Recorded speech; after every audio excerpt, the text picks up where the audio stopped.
Sebagai mantan Panglima TNI, Pak Hadi Cahyanto, kelihatannya cukup serius menangani mafia tanah. Ini satu apresiasi yang kita harus sampaikan. Buktinya apa? Dia melakukan koreksi terhadap anak buahnya sendiri, pejabat BPN ya, yang ditangkap ini kan BPN bukan abal-abal ya. Pak Hadi Cahyanto ini bukan basa-basi dan ini langsung dibuktikan.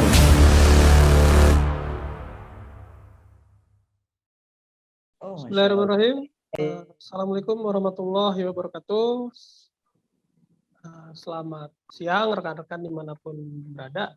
Kembali ya, program JSA Jangan Salah Arah hadir pada hari ini, siang hari ini, hari Jumat ya, tanggal 15 Juli 2022. Ya, seperti biasa, JSA ini kita akan membahas 3 topik ya, 3 topik yang hits, yang sedang hits, yang perlu kita diskusikan. Ketiga topik. Sebelum memulai, seperti biasa, saya menyapa rekan saya, Bro Eko. Selamat siang, Bro Eko. Assalamualaikum. Waalaikumsalam warahmatullahi wabarakatuh. Wah, ini sekarang kayak ustadz ini. Gitu ya? Tapi lebih tepatnya kayak penghulu, Bang. Iya. Hari Jumat, Bro Eko. Jadi kita pakai peci ini. Ya. Oke, Bro Eko. Selanjutnya saya menyapa narasumber kita, pakar kebijakan publik, Bang Ahmad Hidayat. Selamat siang, Bang Matnur. Assalamualaikum. Suaranya? Iya, suaranya belum. Waalaikumsalam warahmatullahi wabarakatuh. Wah, Bro Mustafa udah kayak Syekh ini, udah pakai peci, jenggot lebat, luar biasa. Kiai, kayak kiai. Kiai ini. Iya. Anak kiai ini, anak kiai apa kiainya ini?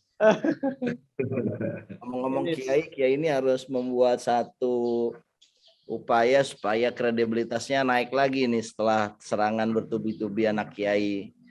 Iya, waduh. Tindakan asusila ini gimana ini? Jadi berat beban saya pakai peci ini jadi. Ini contoh ustadz yang baik ini kan, ya, Syekh yang baik ini, masya Allah, masya Allah. Amin, biasanya dikaturin kalau Syekh yang baik. Siap. Gimana? Iya Bang, kita mulai ya JSA kita. Mungkin Bro Eko bisa langsung memandu nih jalannya JSA kita hari. Silakan Bro Eko. Ya, baik. Assalamualaikum warahmatullahi wabarakatuh. Berjumpa kembali dengan kami dalam segmen Jangan Salah Arah. Ya, di sini di Kuningan cuacanya lumayan agak dingin ya. Kemudian kita bisa lihat ini Pak Mus ini seperti ustaz, tapi bukan ustaz yang di sana ya. Oke, ya baik.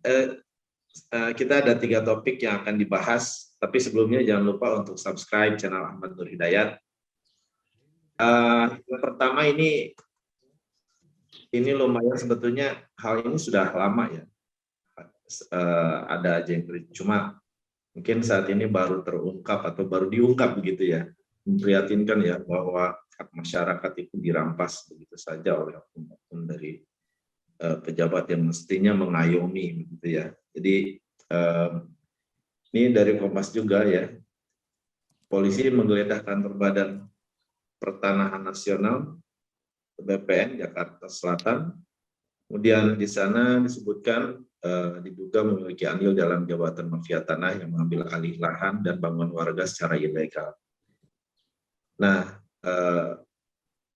jadi dengan hak akses yang ada terhadap sistem ya, ini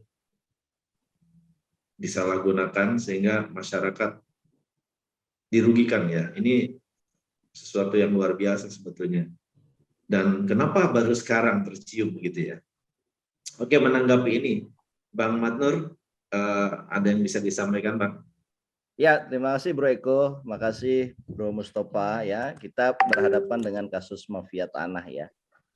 Tadinya saya membayangkan mafia tanah ini yang kaitannya para pelaku-pelaku yang memberikan berhektar-hektar tanah kepada para pengusaha ya, baik itu pengusaha sawit atau pertanian dan perkebunan luas gitu. Ternyata ini mafianya sebetulnya dibilang mafia tanah receh gitu ya. Tapi ini menarik karena pelakunya ini adalah orang yang harusnya menjaga ya etika dan kode etik karena mereka punya otoritas gitu.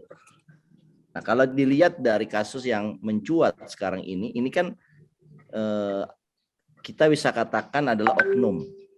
Pelakunya adalah oknum pejabat BPN ya yang kemudian dilakukan pengembangan ternyata tidak hanya di satu tempat ya. Ada kepala BPN Palembang bahkan. Meskipun ini adalah kasus pengembangan terhadap yang saat ini terjadi di kawasan ibu kota ya. Tapi ternyata orang yang bersangkutan ini ya di Bekasi ya sempat menjadi staf BPN di Bekasi yang kemudian sekarang menjadi kepala BPN di Palembang. Jadi ini baru satu kasus, menurut saya satu kasus kecil yang sebenarnya ini fenomena gunung es. Ya, yang muncul ke permukaan ini hanya kecil-kecil saja, tapi sebenarnya ini ada masalah sistem kerja di BPN menurut saya yang mengakibatkan banyaknya penyalahgunaan kewenangan ya yang kemudian merebut sertifikat orang ya. Kalau kita ingat mungkin ada yang bisa ditayangkan ini bagaimana Januari 2022 Dino Patijalal ya, mantan duta besar itu dikagetkan dengan ada orang yang mengklaim memiliki tanah, sertifikat tanah yang dimiliki oleh orang tuanya. Ya, dan meminta orang tua dari Mas Dino ini untuk pindah tempat gitu. Nah, lagi-lagi ini bisa jadi melibatkan oknum BPN juga. Jadi diterbitkan beberapa sertifikat untuk satu bidang tanah yang sama. Yang kemudian kenapa dia bisa punya kemampuan itu? Karena dia punya kekuasaan. Nah ini kalau kita lihat ya, ini ada persoalan yang cukup serius di bangsa ini. Bagaimana satu pejabat negara yang diberikan amanah untuk mengelola kepentingan publik, tapi menyalahgunakan kewenangannya untuk kepentingan pribadi dan akhirnya merugikan kepentingan publik. Ini yang saya kira cukup prihatin ya kita melihatnya. Nanti kalau kita list satu persatu mungkin nanti Bro Eko bisa bantu saya bahwa masalah mafia tanah ini adalah memang masalah yang cukup serius dan sini sudah terjadi di mana-mana. Kedua, saya ingin sampaikan ya ini kan di institusi BPN ya, di mana Menteri BPN, Menteri ATR ini kan baru diganti ya. Dari Pak Sopian Jalil ke Pak Hadi ya, mantan Panglima ya. Pak Hadi ini sebagai mantan Panglima TNI, Pak Hadi Cahyanto, kelihatannya cukup serius menangani mafia tanah. Ya, ini satu apresiasi yang kita harus sampaikan, publik perlu menyampaikan apresiasi ini karena Menteri Hadi ya sebagai Menteri ATR garis miring BPN ini sudah mulai kelihatan kinerjanya. Ya, beda dengan menteri tetangga ya yang malah menyalurkan harga minyak gorengnya untuk kepentingan pribadi gitu ya. Ini kan sama-sama dipilihnya bersamaan, tetapi dalam hal ini menurut saya Menteri Hadi ini menunjukkan sudah mulai berkinerja. Ya, buktinya apa? Dia melakukan koreksi terhadap anak buahnya sendiri. Ya, pejabat BPN ya yang ditangkap ini kan BPN bukan abal-abal ya, ini BPN Jakarta. Kemudian dia juga merestui penangkapan polisi terkait kepala BPN Palembang. Saya kira ide bersih-bersihnya Pak Hadi ya, Pak Hadi Cahyanto ini bukan basa-basi dan ini langsung dibuktikan bagaimana gerak cepatnya ya pihak kepolisian dalam membongkar mafia tanah ini. Tapi lagi-lagi ya saya ingin memberikan sedikit kritik juga. Ini mafia tanah yang dimaksudkan ini adalah mafia tanah yang kecil-kecil gitu. Padahal ada juga sebenarnya banyak, dan ini masih dalam otoritasnya BPN. Bagaimana tanah-tanah ribuan hektar, bahkan ratusan ribu hektar yang HGU-nya sudah habis dan tidak diperpanjang oleh pemilik HGU. Ini juga menjadi sengketa, masih menjadi sengketa. Nah, pertama sengketanya karena ketiadaan database. Mana saja sih HGU yang sudah kadaluarsa ini belum terintegrasi dalam satu database. Ya, sebetulnya ini yang lebih menarik karena ini kaitannya ratusan ribu hektar yang kalau seandainya ini dikelola dengan baik, ini bisa memberikan manfaat kepada masyarakat banyak. Tapi ini kita dorong ya, artinya mungkin ini tahap awal yang kecil-kecil dulu ya, mafia tanah yang menyangkut individu-individu dulu, baru kemudian setelah ini ya kita harapkan Menteri ATR dan BPN ini bergerak ya ke ranah-ranah perselisihan tanah yang melibatkan perusahaan-perusahaan besar, karena disinilah sebetulnya kemampuan dia untuk menyuap ya itu jauh lebih besar lagi, kemampuan dia untuk bermain-main dengan para oknum di BPN ini lebih besar lagi. Sebetulnya publik itu lebih menunggu yang begitu dibandingkan yang mafia tanah individu yang kecil-kecil dan receh-receh ini. Demikian, Bro. Ya, di sini di merdeka.com itu diberitakan bagaimana modus ya yang dilakukan oleh pegawai BPN nakal menyulap data saat penerbitan sertifikat. Yang pertama data palsu. Jadi pegawai BPN nakal bersama pihak luar yang juga mafia tanah akan mencari tanah yang belum disertifikasi. Itu ada beritanya tuh, Bro, yang bisa ditampilin juga kah? Oh iya, itu ada di merdeka.com.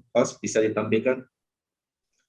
Apabila satu lokasi belum ada sertifikatnya, nanti dibuat data palsu bekerja sama dengan oknum, akhirnya menjadi sertifikat, ungkap Hengki. Nah, lalu ada juga lokasi yang memang sudah ada sertifikatnya, tapi para mafia tanah mengakali sertifikat tersebut sehingga data identitas milik korban tiba-tiba berubah. Ini yang terjadi juga kepada beberapa orang ya, termasuk salah satunya itu artis ya, Nirina Zubir itu ya. Nah, ini yang luar biasa adalah pejabat PPAT, notaris ya, ada ya sampai terlibat gitu. Nah, kemudian yang kedua itu memanfaatkan program PTSL. Oknum mafia tanah memanfaatkan program pendaftaran tanah sistematis lengkap atau PTSL. PTSL sendiri merupakan program dari Kementerian Agraria dan Tata Ruang Badan Tanah disalahgunakan ya. Kemudian dikutip pada laman ATR BPN Go ID, PTSL adalah satu program serentak yang dilaksanakan oleh pemerintah untuk memberikan jaminan kepastian hukum dan hak atas suatu tanah milik masyarakat. Kemudian yang ketiga, sertifikat rendap selama 3 tahun. Ini luar biasa, ini masyarakat yang sudah semestinya menerima menunggu 3 tahun dan belum juga menerima. Dalam penggeledahan, Hengki menemukan ada sertifikat yang seharusnya milik masyarakat tertanda di kantor BPN. Banyak sertifikat yang seharusnya sudah diberikan 3 tahun lalu justru tertahan. Nah, ini kasihan masyarakat, kata Dirkrimun Polda Metro Jaya, Kombes Hengki Haryadi di kantor BPN. Kemudian ini disampaikan juga bahwa Menteri Hadi sikat mafia tanah. Ya, patut kita apresiasi ya, memang ternyata ya jabatannya, backgroundnya sebagai TNI ya, itu mempunyai integritas dalam mengamankan, mengembalikan aset-aset tanah pada haknya ya. Ini yang patut diapresiasi saya kira. Dan tentunya ini ya saya setuju dengan yang disampaikan Bang Matur, ini yang terlihat ya. Dan ini saat ini gitu ya, ini masih banyak yang belum terungkap begitu. Jadi semoga saja ada keberanian, dan dengan cara begini ya pantesan hanya segelintir orang menguasai tanah Indonesia begitu ya. Nah, ini yang sangat mengkhawatirkan. Ya, silakan Bang Manur, ada tambahan. Ya, saya kira gini ya, Breko ya. Kalau dilihat dari pelakunya, ini pelaku yang punya kuasa, misalkan yang kalau kita lihat ya profil orang kepala BPN di Palembang ya, dia tingkatannya sekarang udah kepala ya, kepala kantor BPN Palembang. Ternyata bukan status dia sebagai kepala BPN Palembang, tetapi terkait sama jabatan masa lalunya, di mana tersangka ini ya pernah menjabat Kasih Infrastruktur Pengukuran kantor BPN Kabupaten Bekasi. Ya. Jadi dia kasih pengukuran dan pemetaan. Pertanyaannya kan berarti memang proses regenerasi ya di BPN ini ada problem. Ya. Ada problem itu. Ini harus diakui dan ini harus segera dievaluasi gitu loh. Ya, orang yang kemudian mendapatkan jabatan-jabatan strategis ternyata punya masa lalu track record yang tidak baik di pekerjaan sebelumnya. Apalagi ini melibatkan adanya juga pensiunan BPN, misalkan PS ya, namanya PS inisialnya 59 tahun, dia mantan koordinator pengukuran kantor BPN Kabupaten Bekasi. Sebelumnya disebutkan juga ada 4 pejabat lain yang diketahui ada 2 pejabat selaku ketua tim adjudikasi PTSL BPN. PTSL ini kan program pemerintah ya yang mempercepat sertifikasi buat rakyat gitu ya. Ada koordinator substansi penataan pertanahan BPN Jakarta Utara juga. Jadi ini sudah lintas kantor ini. Dan ini ya kita akan sarankan kepada Kementerian ATR BPN ini untuk mengevaluasi ya proses SOP sistem kerja yang ada di BPN sendiri gitu. Karena kok bisa ya kantor yang harusnya dikawal ketat oleh Inspektoral Jenderalnya, ada mekanisme audit internalnya yang ketat, ini kok tiba-tiba kayak semuanya loose gitu loh. Dan BPN ini kan sepertinya emang hilang pemberitaannya gitu ya, sampai isu ini mencuat. Nah disinilah perlunya kemudian kita perhatikan, kita kasih dukungan sebesar-besarnya kepada Pak Menteri yang baru ini, ya juga Wakil Menterinya tentunya, Pak Hadi Cahyanto dan Raja Juli Antoni ya. Saya kira untuk dia membersihkan perilaku pejabat seperti ini gitu loh. Ya, dan saya kira ini harus dimulai dari dirinya Pak Menteri dan dirinya Pak Wakil Menteri juga, bahwa dirinya Pak Menteri dan Pak Wakil Menteri ini harus ingin menegakkan nilai-nilai tata kelola yang baik, sehingga dimulai dari diri dia sendiri gitu. Jangan-jangan ini anak buah ini ngelihat perilaku di atasnya ini yang pada rusak, akhirnya dia ikut-ikutan dan akhirnya mereka disikat gitu loh. Nah ini jangan sampai seperti itu. Jadi pertama intention yang baik dari top ya, dari menteri dan pejabat-pejabat eselon 1, 2, dan 3-nya. Dan kemudian yang kedua saya kira kita harus menyarankan ini harus dievaluasi SOP-nya. SOP dalam penetapan sertifikasi. Jangan dibuat terlalu mudah. Mungkin gara-gara ada program nasional untuk membagi sertifikat, akhirnya semuanya dipermudah, semuanya jadi loose. Yang terjadi adalah satu bidang tanah diakui 2-3 orang sertifikat yang semua sertifikatnya diterbitkan oleh BPN. Jadi kita nggak bisa katakan sertifikatnya itu palsu, sertifikatnya asli. Tapi kenapa satu bidang tanah dikelola oleh orang yang berbeda? Nah ini kan ada satu SOP yang salah saya kira ya. Ini yang perlu kita bongkar ya. Saya minta pihak ATR BPN memperbaiki SOP-nya gitu. Saya kira itu, Bro. Ya, baik. Ini ya kita harapkan bahwa ini bisa menjadi temuan yang untuk dikembangkan ya. Artinya tidak cukup dengan kasus yang ada dikembangkan secara berantai orang-orang yang terlibat, tapi juga dilakukan di daerah-daerah lain serentak ya. Artinya dalam rangka penertiban, kemudian agar bersih ya BPN ini dari istilahnya tikus-tikus ya. Nah ini karena yang menyangkut hak dari masyarakat. Dan tentunya yang menjadi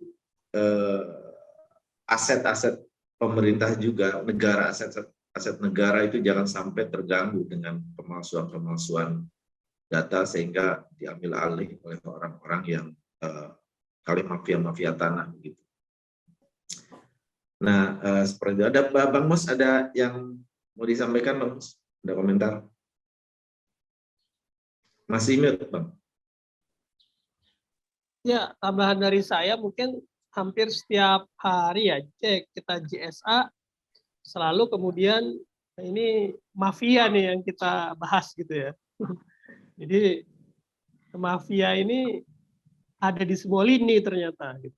Dan lebih berbahaya lagi kalau para mafia ini adalah bagian dari oligarki gitu ya, oligarki ekonomi, oligarki politik. Jadi sehingga jelas saja gitu terjadi ketimpangan yang sangat besar. Di satu sisi para mafia oligarki ini hidup dengan kesejahteraan yang luar biasa, tapi di sisi yang lain masyarakat kita itu sangat sulit gitu loh. Karena tadi kebijakan-kebijakan yang dilahirkan dari simbiosis antara mafia dan oligarki ini kemudian yang menyengsarakan rakyat. Nah, ini makanya tadi bagus Bang Matur sudah kita mengapresiasi ya langkah Pak Menteri Hadi ini dalam menyikat ya sementara mafia-mafia meskipun tadi levelnya masih belum yang besar-besar gitu ya. Mungkin perlu lagi dilihat penguasaan lahan yang jutaan hektar misalnya kan di luar Jawa itu bagaimana gitu. Makanya mafia-mafia lahan juga yang main di sana. Itu mungkin tambahan dari saya. Ya, ada statement terakhir, Bang Matur? Saya cukup, Bro. Saya kira cukup. Oke, kita lanjutkan. Sampaikan tadi. Oke, baik. Kita lanjutkan ke topik berikutnya. Tapi sebelumnya pemirsa jangan lupa untuk subscribe channel Ahmad Nur Hidayat dan simak terus Jangan Salah Arah setiap harinya.